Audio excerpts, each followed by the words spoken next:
dance program at the University of Michigan, I quickly realized that one of these things is not like the other. All the girls there were perfect. Long, lean, hair in a perfect bun, no flyaways.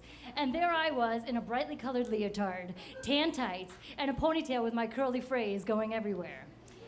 And then they all did their audition pieces, which were meaningful pieces of modern dance.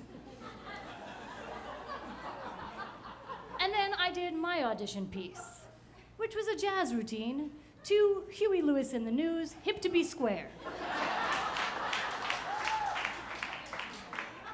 And when I finished my piece, the director of the program looked at me and said, "Wow, we've never had one like you before." And I quickly realized, wow, he's talking about my arm. You see, I'm an amputee. I'm a congenital amputee, so it's always been this way. And I have worn a prosthetic since I was about 3 months old, except for a short stint in high school when I had an injury. And I sort of lived in this bubble that everyone knew about it and didn't seem to judge me for it. I was just Mary to them.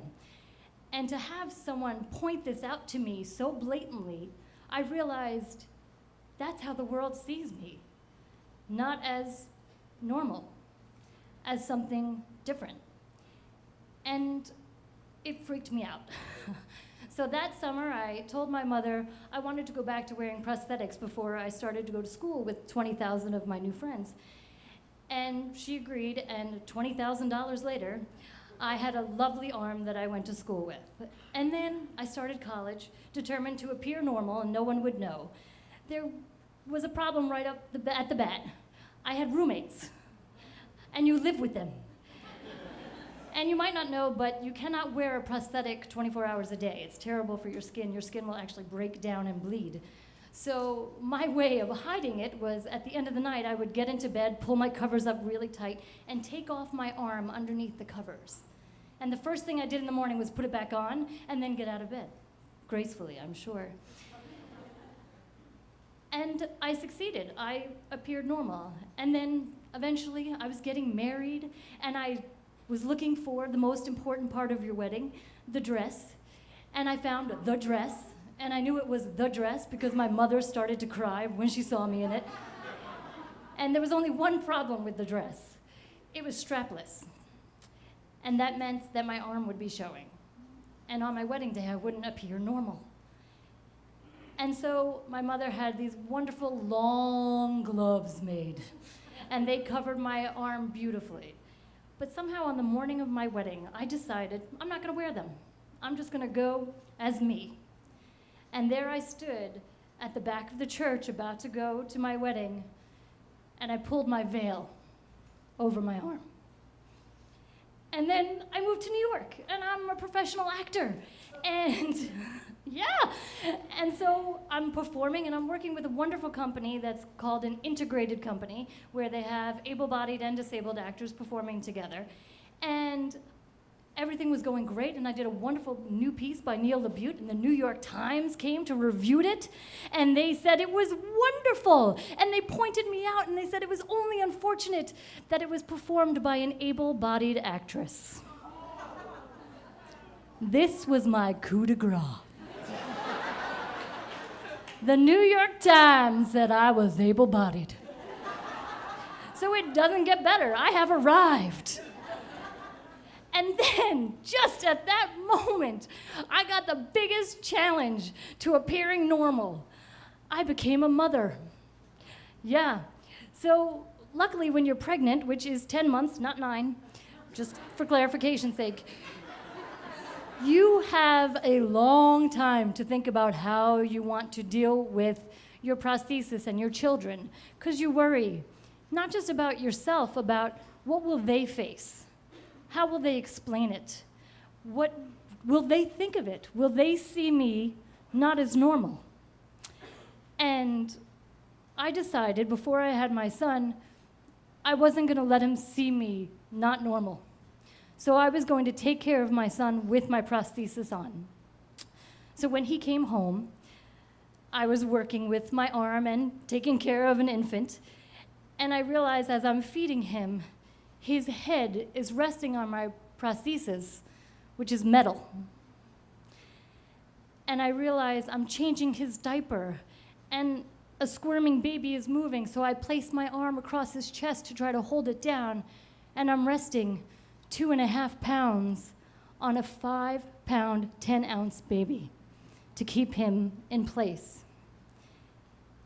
And I'm thinking, well, I will appear normal, so it's fine. And then I got my biggest challenge yet. I had to bathe him. Prosthesis, just so you know, can't get wet, ever. Bad. Metal, water, not good. So after about 10 days of my son being home, my mother said to me, "You must bathe your child. He's filthy."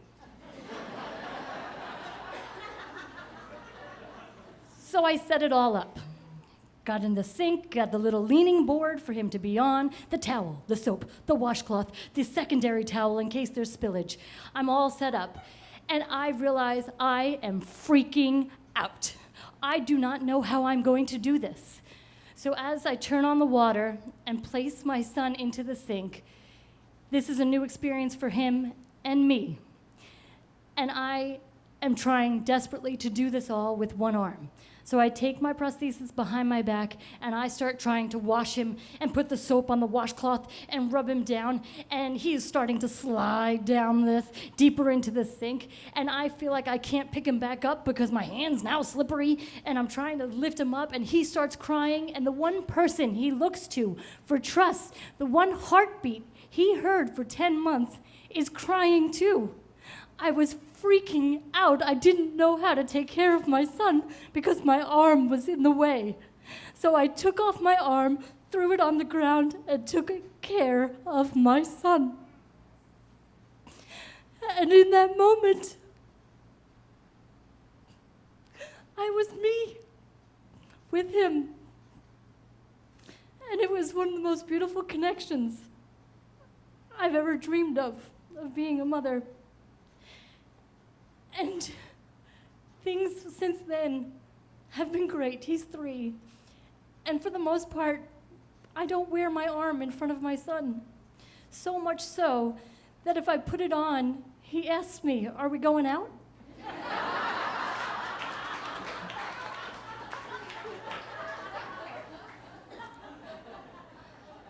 And now I know as he goes into the world, there will be questions, and there will be times that he will have questions.